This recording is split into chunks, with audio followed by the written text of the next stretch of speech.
Hello student, welcome to my channel. आज हम पढ़ने वाले हैं डायमंड क्रिस्टल का स्ट्रक्चर। बेसिकली डायमंड क्रिस्टल का स्ट्रक्चर क्या है? एक एफसीसी स्ट्रक्चर है having two basis located at point 000 1/4 1/4 1/4 associated with each latest point. यानी कि हर लेटेस्ट पॉइंट के साथ जो है हमारे पास जो है दो बेसिस जो है अटैच्ड हैं। बेसिस इज बेसिकली एटम्स, दो एटम अटैच्ड हैं हर लेटेस्ट पॉइंट के साथ, और उनकी पोजीशन क्या है? एक तो ओरिजिन पे है। अगर एक जो है हमारे पास पोजीशन पे है तो जो सेकंड वन जो है वो क्या है? 1/4 1/4, और आप ये भी कह सकते हो 1/4 ऑफ द बॉडी डायगोनल वाली पोजीशन उसने ऑक्यूपाई की है। और 1/4 ऑफ बॉडी डायगोनल वाली position is basically your tetrahedral body. ठीक है, तो हमारे पास जो है हमारे पास एफसीसी लेटिस हैं, दो एफसीसी लेटिस हैं। उसके अंदर जो हमारे पास एटम्स हैं वो कौन से एटम्स हैं? आपके कार्बन एटम्स हैं। ठीक है, तो हमने जो है उन दोनों का इंटरपेनिट्रेशन करवाया, उन दोनों का हमने मर्ज किया, तो हमें जो है उसकी वजह से जो है हमें क्या मिल गया? डायमंड क्रिस्टल मिल गया। अब देखो यहाँ पे हमारे पास ये माचिस है। ठीक है, माचिस के अंदर अगर मैं ये वाला मान लूँ कि ये एक हमारी क्या है? एफसीसी सबलेटिस है। ये हमारी क्या है? एक और एफसीसी सबलेटिस है। ठीक है, इसके अंदर भी जो है एटम्स कॉर्नर पे प्लेस्ड है और क्या है? फेस के सेंटर पे प्लेस्ड है। इसके अंदर भी क्या है? कार्बन एटम्स जो है कॉर्नर पे प्लेस्ड है और फेस के सेंटर पे प्लेस्ड है। जब हम इन दोनों का क्या करेंगे? इंटरपेनिट्रेशन करवाएंगे, यानी कि इन दोनों को जब हम मर्ज करेंगे तो इसके जो एटम्स होंगे दोनों लेटिस के क्या हो जाएंगे? अपनी पोजीशन से डिस्प्लेस्ड हो जाएंगे। तो जब अपनी पोजीशन से डिस्प्लेस्ड होंगे तो उसकी वजह से जो हमें स्ट्रक्चर मिलता है वो आपका कौन सा स्ट्रक्चर होता है? डायमंड क्रिस्टल स्ट्रक्चर होता है। सो बेसिकली अगर आपसे पूछे डायमंड क्रिस्टल क्या है, it is the interpenetration of two FCC sublattice. दो एफसीसी सबलेटिस का क्या है? इंटरपेनिट्रेशन है। और जब इंटरपेनिट्रेशन हुआ तो उसकी वजह से जो कार्बन एटम्स थे वो अपनी पोजीशन से क्या हो गए? डिस्प्लेस्ड हो गए। ठीक है, मान लो एक के जो कार्बन एटम्स थे वो क्या है? कॉर्नर पे और किस पे प्लेस्ड रह गए? आपके फेस सेंटर पे। पर जो सेकंड वन थे उसकी जो एटम्स ने जो पोजीशन ऑक्यूपाई करी वो कौन सी ऑक्यूपाई करी? टेट्राहेड्रल वॉइड वाली पोजीशन। सो यहाँ से हमारे पास क्रिस्टल का स्ट्रक्चर आप देखोगे तो ये हमारे पास क्या है? लेटिस है, यूनिट सेल है। इसके अंदर क्या है? एटम्स कहाँ पे प्रेजेंट है? एक कार्बन एटम के ओरिजिन पे प्रेजेंट है, यानी कि कॉर्नर्स पे प्रेजेंट है, और कहाँ पे प्रेजेंट है? फेस के सेंटर पे। तो देख लेते हैं कि ये हमारा अपर फेस है, इसके कॉर्नर पे प्लेस्ड है प्लस आपके सेंटर पे प्लेस्ड है। ऐसे ये वाला जो है फेस इसके सेंटर पे प्लेस्ड है और क्या है? कॉर्नर्स पे। ये वाला फेस है इसके सेंटर पे और इसके कहाँ पे है? कॉर्नर्स पे। तो कॉर्नर्स पे प्लेस्ड है और कहाँ पे है? सेंटर पे। अब जो अपर फेस है उसका भी मैंने कहाँ शो कर दिया? मान लो यहाँ पे शो कर दिया अपर फेस का, यहाँ पे कह सकते हो तुम शो कर दिया। ऐसी जो ये वाला फेस होगा जो इसके पीछे वाला फेस है उसका मैंने यहाँ पे इसका सेंटर पे शो कर दिया। ठीक है, तो अब हमारे पास ये लेटिस आ गई, यूनिट सेल आ गया। अब जो नेक्स्ट कार्बन एटम है उसको हमने कहाँ पे बिठाना है? उसने कौन सी पोजीशन ऑक्यूपाई की है? टेट्राहेड्रल वॉइड वाली पोजीशन ऑक्यूपाई की है। तो जो टेट्राहेड्रल वॉइड वाली पोजीशन है वो आपकी यहाँ पे है। ठीक है, और ये जो एटम्स है इन्होंने क्या किया? टेट्राहेड्रल वॉइड ऑक्यूपाई किया है, plus this atom is tetrahedrally bonded to 4 neighbouring carbon atom. तो ये जो एटम है क्या है? 4 नेबरिंग कार्बन एटम से क्या है? सराउंडेड है, और बाय कोवलेंट बॉन्ड। ठीक है ना, इनके बीच में स्ट्रॉन्ग कोवलेंट बॉन्ड है। और ये क्या है? इस एटम ने कैसे सराउंडेड है? ये टेट्राहेड्रली सराउंडेड है। ठीक है, तो देख लेते हैं कि ये जो एटम है, this carbon atom is surrounded by 4 other carbon atoms, neighbouring carbon atoms 1 2 3 4, और ये जो बॉन्ड्स मैंने शो किए हैं that is strong covalent bond. ऐसे ही इसने टेट्राहेड्रल वॉइड ऑक्यूपाई करी इस कार्बन एटम ने, फिर 1 2 3 4। ऐसे ये वाले carbon atom tetrahedral void occupy करी 1 2 3 4, और ऐसे ये वाला आइटम है इसने 1 2 3 4। तो आपने ये देख लिया कि बेसिकली जो है अगर मुझे डायमंड क्रिस्टल के बारे में लिखना पड़ा तो डायमंड क्रिस्टल बेसिकली क्या होता है? एक एफसीसी स्ट्रक्चर है और उसके अंदर जो है दो आइडेंटिकल एटम्स है, और दोनों आइडेंटिकल एटम्स किसके हैं? आपके कार्बन के हैं। और एक जो है 000 पे प्लेस्ड है, तो दूसरे ने कहाँ पे पोजीशन ऑक्यूपाई की है? 1/4 1/4 1/4 पे। तो उसके बाद जो है after the interpenetration of the two sublattice, two FCC sublattice, one sublattice has its origin at 000, तो second one has its origin at 1/4 1/4 1/4 पे। उसके बाद जो हमें क्रिस्टल मिलेगा that is basically loosely bonded crystal, और हर atom is surrounded by 4 neighbouring carbon atom. ठीक है, by strong covalent bond. So carbon, silicon, ये सब क्या है? इसके एग्जांपल्स हैं। तो यहाँ पे भी आप ये वाला स्ट्रक्चर भी ड्रॉ कर सकते हो कि ये हमारे पास स्ट्रक्चर है कि हर एटम जो आप देख सकते हो, ये एटम जो है that is tetrahedrally bonded to 4 other neighbouring carbon atom, ठीक है ना। तो 4 नेबरिंग कार्बन एटम से टेट्राहेड्रली बॉन्डेड है। और ये जो एटम है इसने जो पोजीशन ऑक्यूपाई की है, कौन सी ऑक्यूपाई की है, टेट्राहेड्रल वॉइड, ठीक है ना। तो बेसिकली आप एक और इसको टेट्राहेड्रल वॉइड को किस तरह से आप समझ सकते हो, इस तरह से भी समझ सकते हो कि जब मैं इस यूनिट सेल की क्या कर दूं, अगर मैं इसकी द्वारा से क्या कर दूं, बेसिकली इसको मैं द्वारा से क्या कर दूं, इसकी सब लेटिस ड्रॉ करूँ, इसको कट कर दूं बीच में से, तो इस तरह से हमारे पास आएगा, ठीक है ना। मैंने 4 क्यूब्स लिए, तो 4 क्यूब्स को भी आगे मैंने क्या कर दिया, उसको कट कर दिया, ठीक है ना, ये इस तरह से।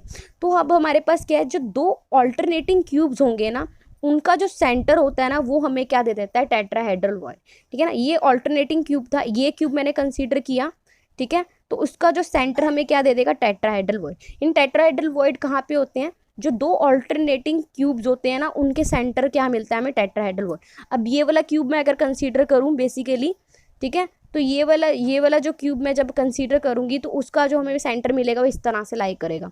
ऐसे ही जब मैं ये वाला क्यूब कंसीडर करूँगी तो उसका सेंटर यहाँ आ जाएगा, और इसके अपोजिट वाला जो हमें क्यूब लेना है उसका सेंटर कहाँ होगा, कुछ यहाँ पे लाई करेगा, ठीक है। और एक चीज़ आप यहाँ से ये भी देख सकते हो कि ये जो एटम है सेंटर, ये क्या है, आप देखो ये 1/4 जो है पोजीशन ऑक्यूपाई कर रहा है किसकी, क्वार्टर बॉडी डायगोनल की। ये पूरा अगर हमारा बॉडी डायगोनल है तो उसकी 1/4 पोजीशन किसने ऑक्यूपाई की है, आपकी जो हम लिख रहे थे ना 1/4 पोजीशन ऑक्यूपाई कर रहा है, तो वो यहाँ से आ गया, ठीक है। तो आप ये भी ड्रॉ कर सकते हो स्ट्रक्चर, सिमिलरली आप ये भी ड्रॉ कर सकते हो। इसमें भी क्या कह रखा है कि क्यूबिक सेल के अंदर जो है उसकी जो एटॉमिक पोजीशंस हमने शो की हुई हैं, और ये बता रहा है कि कितनी height above the base in units of cube H, ठीक है। तो ऑफ कोर्स 0 0 0 यानी कि कॉर्नर्स पे प्लेस्ड है, ठीक है ना। 1/4 यहाँ पे लाई करेगा, यहाँ पे भी 1/4 लाई करेगा, ठीक है। सेंटर में फिर से क्या होगा, 0 ओरिजिन, सेंटर में फिर से ओरिजिन, ठीक है ना।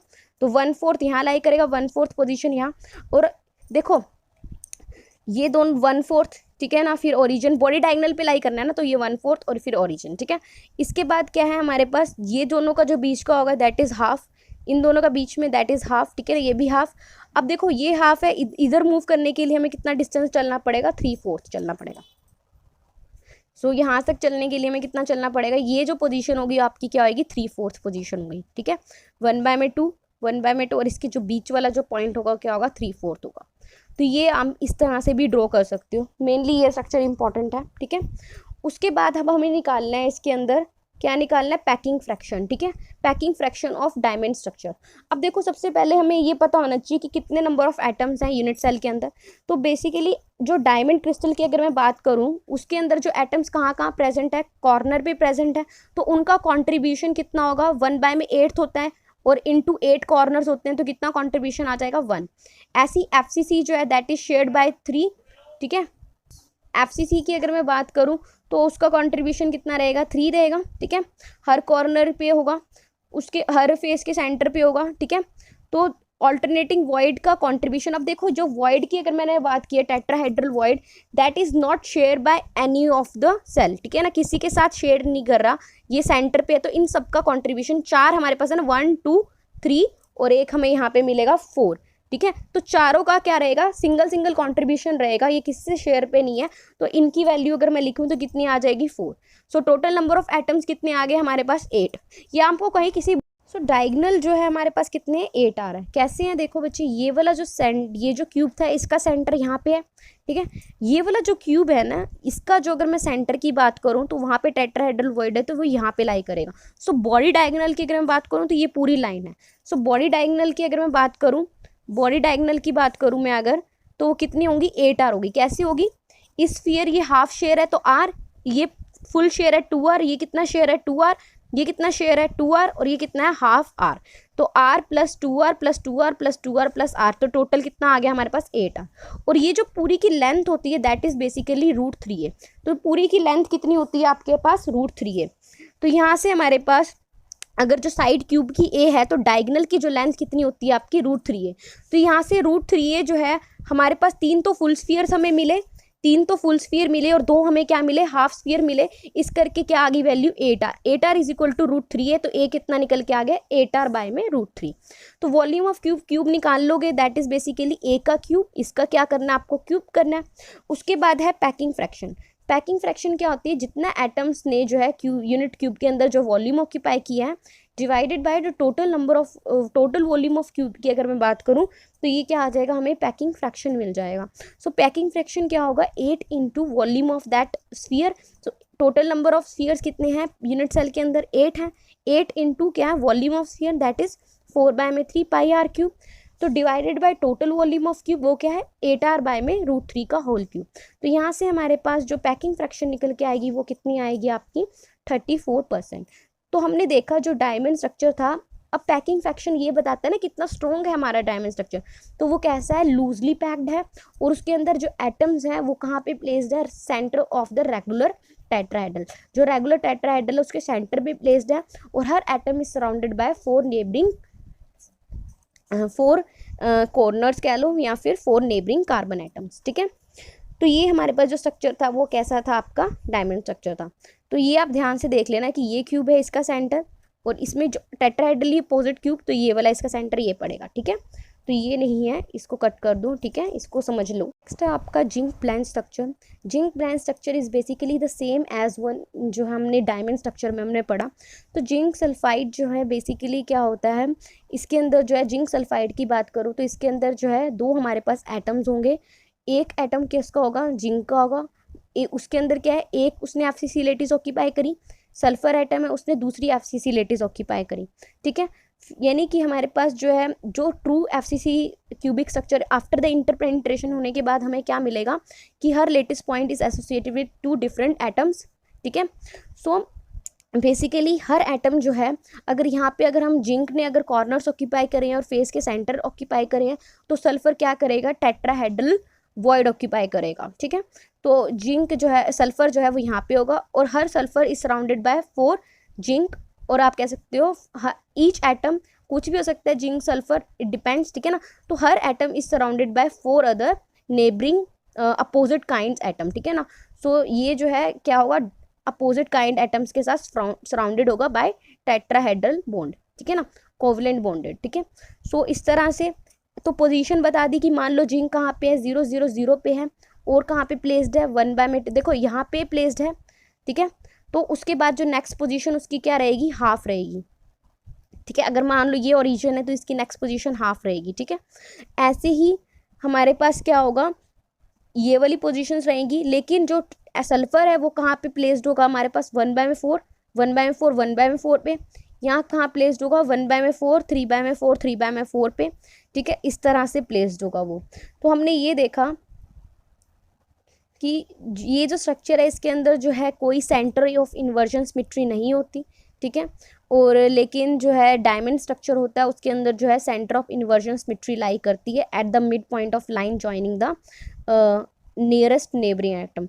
तो जो मिड पॉइंट से जो लाइन ड्रॉ करेंगे अगर हम, ठीक है, तो जो मिड पॉइंट से अगर मैं लाइन ड्रॉ करूँ जो किसको कनेक्ट करती है, आपके नेबरिंग एटम्स को कनेक्ट करती है, तो उस केस में जो है हमारे पास जो है सेंटर ऑफ इन्वर्जन सिमेट्री नहीं लाई करेगी। ठीक है, इसके अंदर ये सब जो है इसके एग्जांपल्स हैं, आप पढ़ लेना। CuCl इन सब का स्ट्रक्चर क्या रहता है, सेम रहता है। तो बस बेसिकली यही इंपॉर्टेंट है आपके लिए कि जिंक की अगर पोजीशन 0 0 0 है तो 1/4 पोजीशन किसकी रहेगी, सल्फर की रहेगी। फिर उसके बाद हाफ पोजीशन फिर किसकी रहेगी, आपकी जिंक की रहेगी। और उसके बाद क्या आएगी, फिर थोड़ा सा डिस्प्लेस होगा 1/4 3/4 3/4 पोजीशन किसकी रहेगी, आपकी सल्फर की। तो ये चीज़ आपको याद रखनी है। तो ये था हमारा जिंक ब्लेंड का स्ट्रक्चर।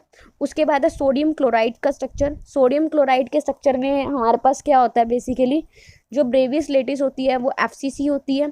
इसके अंदर जो है इसके बेसिस के अंदर क्या होंगे, 2 एटम्स होंगे और दोनों क्या होंगे, डिफरेंट एटम्स होंगे। तो वो एटम्स क्या है, Na है और Cl है। अब जो Na और Cl है ना, ये क्या है, जो बॉडी डायगोनल के half of the body diagonal से क्या है, सेपरेटेड है। ठीक है, तो NaCl जो है किससे सेपरेटेड है, हाफ बॉडी डायगोनल से सेपरेटेड है। तो बेसिकली इनका स्ट्रक्चर देखेंगे तब ज़्यादा इजीली एक्सप्लेन होगा। तो 2 हमारे पास वही सब लेटिसेस हैं। इसके अंदर जो एक Na ने अगर मान लो पोजीशन 0 0 0 ऑक्यूपाई की है तो क्लोरीन एटम जो है वो उसके क्यूब के बीच में बैठे हैं, ठीक है ना। ये मान लो 0 0 0 पोजीशन ऑक्यूपाई की है, तो क्लोरीन एटम्स क्या है, इसके बीच में बैठे हैं, इन दोनों दो Na के एटम्स के बीच में बैठे हैं आपके क्लोन से क्लोरीन आयन, ठीक है। सो उनकी जो पोजीशन होगी वो क्या आएगी, हाफ होगी, Midway between the along the cube की एजेस, ठीक है ना। जो क्यूब की एज है उसके बीच में जो है आपके कौन से बैठे हैं, आपके क्लोरीन एटम्स बैठे हैं। तो स्ट्रक्चर देखो तो ज़्यादा क्लियर हो जाएगा। आपको क्या करना है बेसिकली स्ट्रक्चर में कि Na और Cl को ऑल्टरनेटिंग प्लेस करना है, ठीक है। मान लो Na एटम्स को आपने इस ओपन सर्कल से शो किया है और Cl को आपने इस क्लोज सर्कल से शो किया है, तो आपने क्या करना है कि क्लोरीन जो Na एटम है वो क्या ऑक्यूपाई करेंगे, आपके कॉर्नर्स ऑक्यूपाई करेंगे, जितने भी कॉर्नर्स हैं वो कौन से ऑक्यूपाई करेंगे, आपके Na एटम्स ऑक्यूपाई करेंगे। सो NaCl का अगर मैं स्ट्रक्चर की बात करूं तो Na क्या ऑक्यूपाई कर रहे हैं, आपके कॉर्नर्स ऑक्यूपाई कर रहे हैं, ठीक है। पर जो क्लोरीन है वो आपका क्या ऑक्यूपाई कर रहा है, ऑक्टाहेड्रल वॉइड। ऑक्टाहेड्रल वॉइड हमें कहाँ मिलती है, ठीक है। टेट्राहेड्रल वॉइड हमें कहाँ मिल रही थी, 1/4 ऑफ द बॉडी डायगोनल, ठीक है ना। हमें वहां पे क्या मिल रही थी, टेट्राहेड्रल वॉइड मिल रही थी। लेकिन जो ऑक्टाहेड्रल वॉइड होती है वो कहाँ पे होती है, mid point of cube as.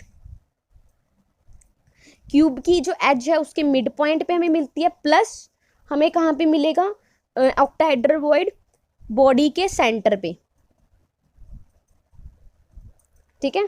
तो ऑक्टाहेड्रल वॉइड हमें कहाँ मिलेगा, एक तो क्यूब की जो एज है, ठीक है, ये जो क्यूब है इसकी ये जो एज है, ये एज है, इसके बीच में हमें क्या मिलेगा, एक तो आपका क्लोरीन मिलेगा और बॉडी के सेंटर पे भी हमें क्या मिलेगा, क्लोरीन मिलेगा। तो आप बना सकते हो, स्ट्रक्चर बहुत ही ईजी है, ठीक है। तो ये स्ट्रक्चर रहेगा आपका।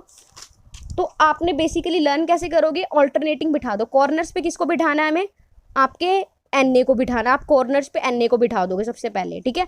फिर इसकी एज लेंथ पे हमें कौन सा मिल रहा है, आपका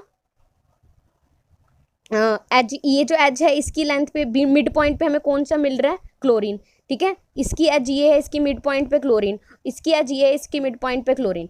और आप ऐसे भी बिठा सकते हो कि ऑल्टरनेटिंग NaCl Na, ठीक है, Cl Na, इस तरह से।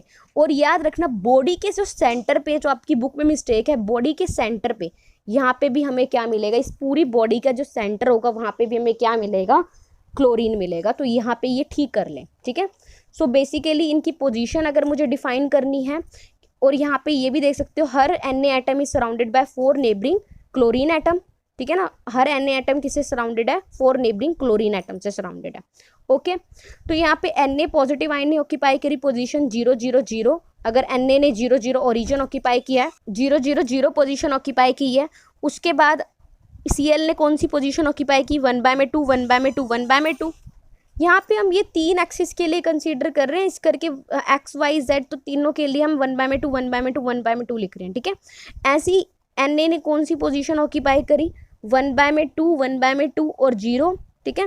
तो यहाँ पे इस तरह से फिर क्लोरीन ने, तो ये आपको जो है corner points of a simple cube, तो इस तरह से ये आप जो NaCl का जो है लोकेशन आप याद रखोगे, ठीक है। बस याद रखना ऑल्टरनेटिंग है कि अगर यहाँ पे ओरिजिन पे है सारे, तो ये 1/2 1/2 1/2 होगा। ये अगर 1/2 1/2 0 है, तो ये 0 0 ये क्या होगा, 1/2 होगा। तो इस तरह से आप लर्न कर सकते हो। तो ये बेसिकली हमने यहाँ पे पता चला कि 2 आयंस हमारे पास हैं और दोनों क्या हैं, ऑल्टरनेटिंग अरेंज्ड हैं, किस पे, लेटेस्ट पॉइंट्स पे, ठीक है ना, क्यूबिक क्रिस्टल के अंदर। और हर एटम जो है, हर ion is surrounded by 6 neighbouring atoms of opposite kind. देख सकते हैं कि ये एटम है, मान लो Na है, तो 1 2 3 4, ठीक है, 4, उसके बाद 5, अगर इसके ऊपर की अगर हम बात करें तो भी क्या होगा, 6। बट यहाँ से देख लो तो ये ज़्यादा ईजी रहेगा कि दिस इज़ योर क्लोरीन, 1 2 3 4 5 6, ठीक है ना। 6 एटम से क्या है, ये सराउंडेड है, 6 आयन से सराउंडेड है। उसके बाद ये LiH KCl AgBr, इन सब का स्ट्रक्चर क्या रहता है, यही रहता है। इसके बाद आपका सीजियम क्लोराइड का स्ट्रक्चर, सीजियम क्लोराइड के स्ट्रक्चर में क्या होगा कि हर एटम्स कॉर्नर पे प्रेजेंट होगा, प्लस आपका जो है बॉडी के सेंटर पे प्रेजेंट होगा। यानी कि आप ये कह सकते हो इस कॉम्बिनेशन में क्या होगा कि हमारे पास इसमें भी क्या होगा, 2 लेटिस की जो है इंटरपेनिट्रेशन होगी, और उसकी वजह से जो है एक जो एटम होंगे, एक सबलेटिस कहाँ पे प्रेजेंट होगी, आपके कॉर्नर्स पे, और दूसरी कहाँ पे प्रेजेंट होगी, आपके बॉडी के सेंटर पे। तो यहाँ पे सीजियम जो है वो बॉडी का सेंटर ऑक्यूपाई करेगा और क्लोरीन कहाँ पे प्रेजेंट होगा, कॉर्नर्स पे प्रेजेंट होगा। तो सीजियम क्लोराइड का स्ट्रक्चर बेसिकली बहुत ही ईजी है कि सीजियम कहाँ है, बॉडी के सेंटर पे, और क्लोरीन कहाँ पे आपका, कॉर्नर्स पे प्रेजेंट होगा।